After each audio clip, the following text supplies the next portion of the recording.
Prihatin akan banyaknya limbah batok kelapa di desanya, salah seorang warga asal desa Banjarangkan, Kelungkung, menyulap batok kelapa menjadi kerajinan yang unik.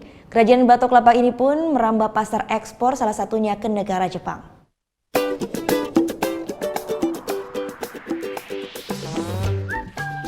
Buah kelapa adalah buah yang kaya manfaat.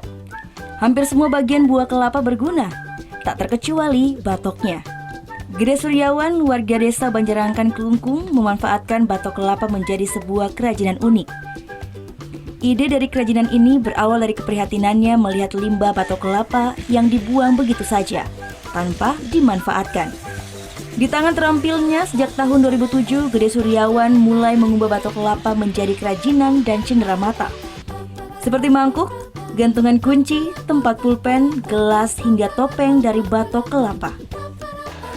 Pembuatan kerajinan ini melewati sejumlah proses, seperti penyortiran, pembuatan bentuk, hingga finishing.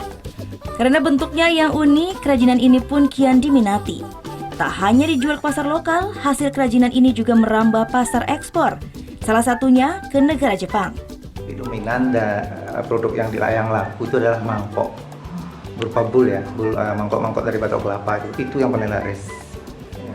Di samping itu juga banyak produk-produk yang lain, seperti ada topeng kayak ini, topeng, ada tempat pernak-pernik, ada celengan, ada tas batok, nanti ada gayung, banyak produk yang saya bikin.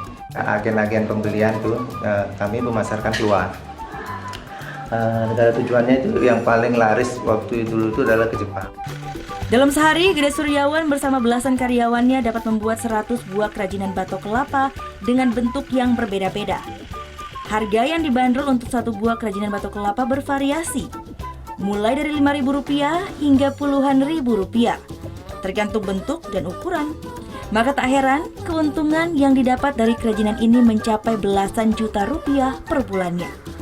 Karya Mertana melaporkan untuk NET.